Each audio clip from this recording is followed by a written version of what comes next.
안녕하세요. 몸짱 약사 민지원입니다. 짜잔. 저희가 전문의 이남입니다. 네. 원장님 병원 어디서 하시죠? 선릉역 네. 진선여고 맞은편에 있습니다. 마디랑 저희가. 마디랑 저희가 네. 마디랑 놀자. 맞습니다. 죄송합니다. 마디랑 같이 돌아보는 네, 마디랑 뼈마디. 저희가. 맞습니다. 네. 뼈마디랑 되게 친하실 것 같은데. 친해야죠. 아, 네. 그리고 골프 좋아하신다면서요? 저도 이제 처음에 전문의 따고 골프를 시작했다가 뭐 여러 가지 원인 때문에 이제 잠시 중단했다가 코로나 때 정말 너무 할 게 없어가지고 다시 좋아요. 시작을 했는데 한 2년 지금 반 됐는데 네. 너무 지금 재밌습니다. 근데 아쉽습니다. 제가 조금 더 일찍 시작을 했으면 몸이 좀 맞아요. 더 잘 돌아갔을 것 같아요. 맞아요. 이 골반 힘으로 그게 참 정말 너무 안타깝습니다. 지금이라도 늦지 않았으니. 네, 열심히 잘하고 있습니다. 아니 사실 제가 엘보가 있었거든요. 네. 저 그래서 골프 칠 때 뭐 이렇게 내보였어요. 맞아요. 여기 네. 엘보 잡아주는 밴드도 있거든요. 맞아요. 네. 그 밴드를 착용하고 있는데 어느 순간 사라져가지고 네. 나도 모르게 그냥 없이 쳤는데 이 엘보도 이겨내는 게 골프더라고요. 그렇죠. 이제 사실은 골퍼들이 가지고 있는 그런 몸은 제가 보니까 이제 하나도 안 아픈 데는 없는 것 같아요. 그러니까 적어도 한 개 이상은 아픈데 이게 이제 익숙해졌다고 좀 봐야 되나? 아니면 이제 초반에 막 한참 연습할 때 잘못해가지고 생긴 그런 부상의 정도가 아니라 그냥 잔잔하게 몸속에 항상 그 골프의 그 굉장히 소소한 그 손상이 몸속에 있는데 표출만 안 하고 있지 않나 하는 생각이 좀 들긴 합니다. 가끔. 자 그러면 이 테니스 엘보, 네. 골프 엘보 막 두 가지 네. 되게 유명하잖아요. 네네네. 이 엘보가 똑같은 엘보인가요? 우리 몸에는 굽히는 게 있고 네. 펴는 기능 두 가지가 있죠. 네. 그래서 이 팔꿈치를 봤을 때 제가 팔꿈치를 걷어보겠습니다. 네. 보시면 바깥에 이 네. 바깥에 부착하는 힘줄은 손가락을 이렇게 펼 때 사용됩니다. 그죠? 네. 그래서 이 근육 움직임 보면 여기서 음. 등 쪽에서 실룩실룩 하는 게 되고요. 그 다음에 여기서 보시면 이 안쪽에 굽힌근이 있어요. 굽힌근에서 당겨서 우리가 팔꿈치를 구부릴 수 있게 되는데 이 바깥의 힘줄에 염증이 생기는 거를 테니스 엘보라고 하고 외상과염이라고 하고요. 외상과염. 내상과염, 이 안쪽 반대로 안쪽에 힘줄에 염증이 생겨서 골프는 이렇게 치니까. 그렇죠, 골퍼스 엘보라고 합니다. 그래서 환자분들이 아파서 보통 이제 나는 테니스 안 치는데 왜 테니스 엘보입니까? 얘기를 하신 분들은 대부분 다 이렇게 엎어치시는 분들이 아. 그러겠지 않을까요? 네. 엎어치거나 뒷땅 때리거나 하게 되면 아무래도 이렇게 안쪽으로 들어오는 게 아니라 덮어치게 되기 때문에 이 바깥에 힘줄에 문제가 생기기 때문에 오른쪽에 테니스 엘보가 있다라고 하신 분들은 내가 지금 엎어치고 있지 않나 좀 생각을 해보셔야 될 가능성이 좀 있습니다. 왼쪽에 엘보 있으신 분들. 왼쪽에 엘보 있으신 분들이 좀 있죠. 왼쪽에 이 테니스 엘보가 있어서 이렇게 때리시는 분들 같은 경우에는 이게 퉁퉁 찍어치시는 분들. 제가 보면 찍어치시는 분들이 이 바깥의 힘줄에 충격이 전달되면서 문제가 생기는 것 같아요. 그러니까 어쨌든 결론적으로 바깥 힘줄에 염증이 생기면 테니스 엘보, 네. 안쪽 힘줄에 염증이 생기면 골퍼스 엘보라고 표현합니다. 네, 그러면 엘보 질환을 갖고 있으면 절대 하지 말아야 될 뭐 세 가지. 물론 겨울 골프도 건강하게 치면 좋을 것 같은데 충분히 스트레칭을 좀 잘 해주시고 스트레칭을 잘 해주시고 이 너무 땅바닥이 좀 어렵다 할 경우에는 사실 좀 피하시는 게 맞을 것 같고요. 맞아요. 그다음에 너무 많은 운동과 그다음에 잘못된 자세로 스윙하는 것은 좀 피해야 되지 않겠나 좀 생각이 들어요. 그리고 마지막으로 이제 통증이 생겼는데 내가 이걸 한번 이겨보자 해갖고 내가 뭐 연습량으로 이겨보겠자 하는 것도 좀 되게 좀 잘못된 네가 이기나 내가 이기나. 그렇죠. 네. 그럴 경우에 정말 심각한 문제가 될 수 있으니까 그런 세 가지 정도가 좀 주의해야 되지 않겠나 싶습니다. 엘보 질환이 이제 해결하려면 또 재발하지 않기 위해서 할 수 있는 치료법이나 신출염이나 건초염, 근육염이 있을 경우 가장 중요한 기본 원칙은 그 운동을 하지 말아야 됩니다. 일정 정도 좋아질 때까지. 네. 쉬어서 내 스스로 회복할 수 있는 그런 시간과 여유를 좀 줘야 되는데 그걸 못하는 경우가 많기 때문에 그렇게 했음에도 불구하고 안 될 경우에는 당연히 이제 의학적인 도움을 받아야 되는데 병원에 아파갖고 오신 분들 같은 경우에 이제 약물치료, 물리치료 당연히 기본적으로 합니다. 그런데 힘출염이 있을 때 이제 통증도 호소하긴 하지만 그 힘출염 때문에 근력이 좀 떨어지는 경우가 있을 수가 있어요. 네. 그래서 제가 진료실에서 항상 그 치료 방침을 좀 결정할 때 하는 그런 테스트들이 좀 있어요. 저한테 뭐 뭐 무거운 물건인데 뭐 아예 못 들 정도는 아니고 이제 괜찮은 쪽부터 먼저 체크를 하는 거예요. 그래서 만약에 제가 오른쪽 팔꿈치에 문제가 있다고 할 때는 왼쪽 팔을 잡아서 이렇게 돌립니다.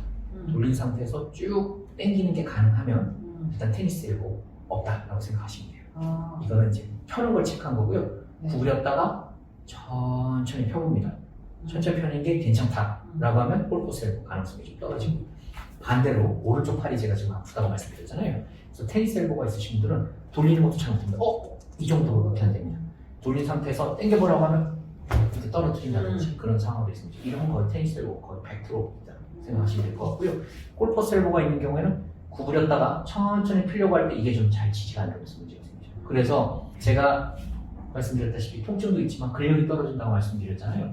그래서 근력이 좀 떨어졌으면 염증이 좀 심하거나 이거 좀 심각하구나 생각을 해서 약물 치료, 물리치료 외에 치료들을 좀 제가 권합니다. 그래서 주사를 권하기도 하고요.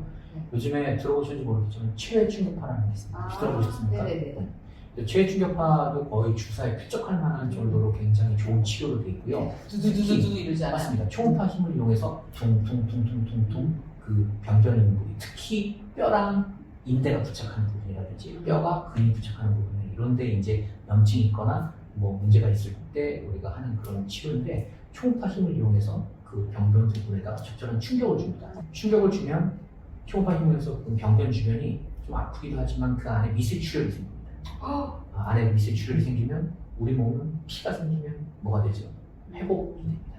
조직이 살아요. 그래서 그런 기전이 있고, 그다음에 퉁퉁퉁 때리다 보면 이 통증의 그 민감도를 좀 줄여준다는 그런 뭐 여러 가지 기전들이 있는데, 아무래도 이제 최충격파로 바로 좋아지는 경우도 있지만 그거는 이제 꾸준히 좀 치료를 좀 해야 되기 때문에 시간이 좀 필요하고요. 급성기에 조금 빠른 효과를 좀 보려고 하면 주사 치료가 조금 효과적일 수도 있을 것 같아요. 그 체외 충격파는 얼마 주기로 많이 돼요, 병원에? 제가 예전에 공부한 바로는 일주일에 한 번씩 저는 하고 있습니다. 그래서 충격을 줘서 회복할 기간을 좀 주고, 그다음에 또 일주일마다 주기적으로 이렇게. 뭐 찜질, 냉찜질이 더 좋은가요? 아니면 온찜질, 발목이 삐끗하다든지 아니면 뭐 여러 가지 충격 뭐 이렇게 생겨서 급성기 손상에는 아이스팩을 해줍니다. 그래서 혈관도 수축시켜서 부기나 부종을 빼주는 그런 상황을 만드는 거고요. 한 2, 3일 정도 지나고 난 다음에는 그 다음에는 조직의 회복을 우리가 회복이 될 수 있게끔 해주는 그런 치료를 해야 되기 때문에 따뜻한 물을 해주면 혈액순환이 되고 그 다음에 조직이 회복될 수 있는 그런 상황을 말하는 거죠. 자, 이제 엘보랑은 좀 상관이 없긴 하지만 이 골프라는 운동은 네. 한쪽 운동이잖아요. 맞습니다. 그 우리 인체에 주는 진짜 안 좋은 점.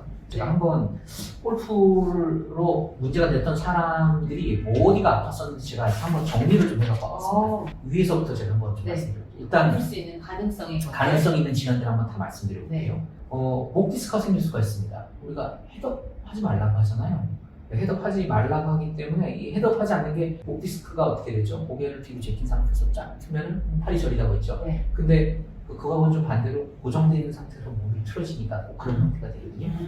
그래서 헤드업하지 않는 그런 동작은 목 디스크를 좀 유발할 수 있을 것 같고요. 하격하지 말아야 되는데. 근데 이제 아무래도 이제 목을 고정하고 좀 쳐라 해야지 목의 움직임이 적게 되기 때문에 초보들한테 가르쳐주는 그런 방법에서 문제가 되는 상황이 있는데, 실제로 우리 해박적 구조로 봤을 때는 목에 이렇게 되면 굉장히 부담이 갈 수 있기 때문에 그걸 좀 잘 생각을 좀 하셔야 될 것 같고요. 그 다음에 스윙하다 보니까 어떻게 되죠? 갈비뼈가 문제가 생기죠. 또 이것도 좀 제가 좀 생각을 한번 해보면 오른쪽 갈비뼈가 나가시는 분들은 되게 봤을 때는 팔로 스윙하시는 분인 것 같고요. 그래도 이제 왼쪽 앞쪽이나 왼쪽 뒤가 좀 막 갈비뼈가 다치신 분들은 그래도 몸통 스윙이 좀 되는 분이 아닌가 하는 생각이 드는데, 어쨌든 갈비뼈는 그 피로골절이 되는 경우 골프에서 안쓰러운 부분들을 좀 사용하게 되는 거니까 많이 있는 것 같아요. 그런데 다행스러운 거는 이제 갈비뼈 골절 같은 경우는 특별하게 치료할 건 없습니다. 다만 이제 움직이지 말아야지. 그렇죠. 예. 통증이 좀 가라앉을 때까지 좀 해야 되고, 보통 이제 골절이 됐을 때 이제 골절 부분이 안정화되는데 뭐 3, 4주 정도 걸리니까 그 이유가 되면은 조금 아픔을 참고하시는 분들이 있는 것 같은데, 통증이 있을 때는 뭐 안 하시는 게 좋고요. 그런데 골프에 너무 진심이셔가지고 그 아픔을 참고 하시는 분들도 본 것 같습니다. 그 다음에요, 어깨 이두근 질병 생기는 경우 많고요. 회전근개 파열된 사람도 꽤 많습니다. 네. 그래서 라운드 숄더 있는 경우에 어깨가 다 돌아가지 않는데 무리하게 하다 보니까 아무래도 부담이 되는 것 같아서 몸 상태에 맞춰서 백스윙 해주시는 것도 도움이 될 것 같고요. 그 다음에 이제 뭐 허리, 몸이 꼬였다 하기 때문에 네. 허리 디스크 생길 수가 있고요. 무릎도 아무래도 특히 이제 오른손 골퍼에 준해서 얘기를 하자면 왼쪽 무릎이 좀 부담이 가겠죠. 이렇게 그죠. 저 갔다가 왼쪽 무릎 뒤가 아픈 적도 있었어요. 아무래도 고정된 형태에서 갑작스럽게 착 회전이 되니까 바깥쪽 측부인에도 문제가 생기는 경우가 있고, 그 다음에 회전을 하다 보니까 안쪽에 쿠션 역할을 해주는 연골판도 좀 찢어지는 경우가 있는 것 같고요. 발목도 특히 저 발목 왼쪽 발목. 왼쪽 발목입니다. 왜냐면 아무래도 탁 스윙하면서 하니까 염좌가 생기는 경우도 네. 있고요. 그 다음에 손가락도 얘기 안 할 수는 없죠. 저 손가락. 방아쇠 손가락. 여기 아파 여기. 네, 아무래도 이제 여기. 그립, 여러 가지 이제 그립 방법이 있는데 그에 따라서 이제 그립 종류에 따라서 이 방아쇠 손가락 중에서 탁탁탁 걸려갖고 오시는 분들 많아서요. 아니 골프 안 쳤더니 여기가 안 아프면 그러니까 이거 어느새 안 아팠지? 안 아팠네. 그래서 제가 아까 잠깐 말씀드렸잖아요. 골프라고 하는 게 이제 정말 너무 특정하게 너무 아픈 게 아니면 골프를 하는 순간 잔잔하게 몸속에 아픈 거는 다 가지고 있지 않나 생각해요. 지금 이제 여러 가지 근 골격계 질환에 네. 대해서 네. 여쭤봤는데요. 근 골격계 질환을 피하기 위해서 네. 꿀팁 5가지 좀 부탁드립니다. 네, 1번. 1번, 넘버 1. 모든 질환은 뭐가 중요하죠? 예방이 중요합니다. 네, 맞습니다. 네. 건강도 건강할 때 챙기자. 두 번째, 본인에게 맞는 적절한 운동을 적절한 강도로 하자. 저는 이거 뭔지 알아요. 왜냐면 내 몸은 내가 알잖아요. 그렇죠. 내 몸의 소리를 들을 네. 줄 알아야 돼요. 네, 감기도 맞습니다. 이 정도에서 내가 쉬어주면 감기 안 걸릴 거 알아요. 네, 근데 그걸 무시하고 그냥 하니까 맞아요. 면역력이 떨어져서 감기가 걸리는 거거든요. 맞습니다. 그런 식으로 내가 네. 할 수 있는 거가 아닌 거 몸에서 알고 있습니다. 세 번째, 네. 운동도 중요하지만 우리가 운동을 하거나 하려면 뭘 해야 되죠? 몸에 좋은 음식을 먹어야 됩니다. 아, 네, 몸에 좋은 몸에 좋은 음식. 늘 그리고 긍정적인 생활과 건강한 생활을 좀 했으면 좋겠다. 아, 네. 참 되게 추상적인 얘기지만 되게 네. 중요한 것 같고. 그리고 몸과 그 정신은 연결되어 있고. 맞습니다. 그래서 고르게 얘기했고 네 번째, 아프면 혼자 끙끙대지 말고 전문가 도움을 네. 좀 받았으면 좋겠어요. 맞으면 저희가 찾아갔으면 되겠습니다. 아, 감사합니다. 자, 5번째, 이게 가장 중요한 것 같습니다. 네. 이 민재원 몸짱 TV를 우리가 보는 겁니다. 네, 원장이 항상 민지원 많이. 예, 꿀팁이 너무 많습니다. 맞아요. 예. 저 이렇게 금액으로 값어치를 매길 수 없는 네. 이렇게 훌륭하신 분들을 많이 초빙해서 이렇게 영상을 찍는데 많이 구독을 해주시고 네. 알림 설정 구독하고 좋아요 해주시고요. 민재원 몸짱 TV를 보면서 꿀팁을 꼭 많이 참고하셨으면 좋겠습니다. 몸짱 약사 민지원. 몸짱 약사 민재원 TV 보시고 꿀팁이 많이 있으니까 꼭 참고하시기 바랍니다. 원장님 네. 4번에 걸쳐서 이렇게 네. 촬영을 기대해 네. 주셨는데요. 네. 아 너무 감사합니다. 아닙니다. 초대해 주셔서 감사합니다. 네, 다음에 또 만나뵙겠습니다. 네, 알겠습니다. 이제 힘들어서 안 나온다고 합니다. 네, 감사합니다. 감사합니다. 네.